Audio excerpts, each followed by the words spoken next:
Video में मैं आपको डांसिंग गर्ल ऑफ मोहनजोदारो के बारे में कंप्लीट इन्फॉर्मेशन देने जा रहा हूँ। तो हेलो दोस्तों, आपका अपने चैनल नमस्ते ट्यूब में स्वागत है। तो दोस्तों, आप भी जानते होंगे कि इंडस वैली सिविलाइजेशन, जिसको कि सिंधु घाटी सभ्यता बोला जाता है, उसका दो प्रमुख केंद्र था। पहला आपका था मोहनजोदारो और दूसरा हड़प्पा। वैसे तो बहुत सारा शहर था, जैसे कि आपका धोलवीरा हो गया, लोथल हो गया, कालीबंगा हो गया और भी बहुत सारा, लेकिन इसमें ये दो मेन प्रमुख केंद्र था। तो 1926 में एक ब्रिटिश आर्कोलॉजिस्ट जिनका नाम अर्नियस्ट मैके था, उन्होंने इस डांसिंग गर्ल के मूर्ति को खोजा था। तो उनको ये मूर्ति मोहनजोदारो के किसी घर के खोदाई में मिला था। ये देखिए दोस्तों, ये मेरे पास डांसिंग गर्ल के मूर्ति का मॉडल है, देख रहे हैं। ऐसा ही मूर्ति उन्होंने खोजा था। तो इसके बारे में कंप्लीट इन्फॉर्मेशन जानने के लिए आप पूरे वीडियो में बने रहिएगा। वीडियो स्किप मत करिएगा, नहीं तो आपको समझ में नहीं आएगा। ठीक है दोस्तों, चलिए शुरू करते हैं। यह मूर्ति कांच से, जिसको कि ब्रॉन्ज बोलते हैं, उससे बना है। इसको बनाने के लिए मोम ढलाई तकनीक, जिसको कि लॉस्ट वैक्स कास्टिंग बोलते हैं, उसका उपयोग किया गया था। मूर्ति का आकार और संरचना। यह मूर्ति की ऊंचाई लगभग 10.5 सेंटीमीटर है। इसका शरीर पतला है, ऐसा लग रहा है जैसे कि ये डांस करने के लिए खड़ी है। इसका दाईं हाथ कमर पे है, जैसा कि आपको दिख रहा है दोस्तों, और बाईं हाथ कलाई पे टिका हुआ है। ये देखिए दोस्तों, यह मूर्ति एक लड़की का दिखाई देता है, जिसका लंबा बाल देख रहे हैं दोस्तों, और इसके शरीर में जो पहना हुआ आभूषण है, चाहे गला में चाहे हाथ में, इस मूर्ति को खास बनाता है। श्रृंगार और आभूषण। यह एक न्यूड मूर्ति है, लेकिन इसके शरीर पर गहनों का स्पष्ट चित्रण किया गया है।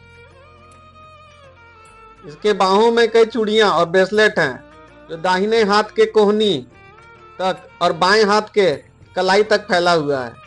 इसके बाल का स्टाइल भी खास है, बाल पीछे की ओर बंधा हुआ है। ये देखिए, जो हड़प्पा सभ्यता का फैशन शैली को दर्शाता है। महत्व। यह मूर्ति प्राचीन भारतीय कला, धातु कला का बेहतर उदाहरण है। यह हड़प्पा सभ्यता में संगीत और डांस के महत्व को दर्शाता है। यह इंगित करता है कि उस समय की महिला कितनी स्वतंत्रता और आत्मविश्वास से भरी थी। इसे हड़प्पा संस्कृति का आधुनिकता और सौंदर्य बोध का प्रतीक माना जाता है। डांसिंग गर्ल का मूर्ति जो है, भारत का सबसे प्राचीन मूर्ति में से एक है। दोस्तों, आपको जान के आश्चर्य होगा कि समय समय पे पाकिस्तान इस मूर्ति को वापस लौटाने के लिए भारत से आग्रह करते रहता है।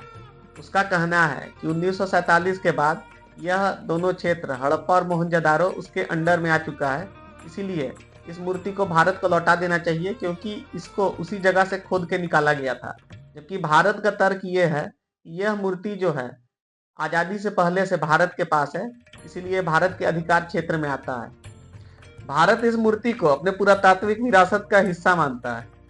भारत का कहना है कि ब्रिटिश काल में किए गए संग्रहालय विभाजन के तहत इसको भारत को दिया गया था, इसीलिए भारत इसको कभी वापस नहीं करेगा।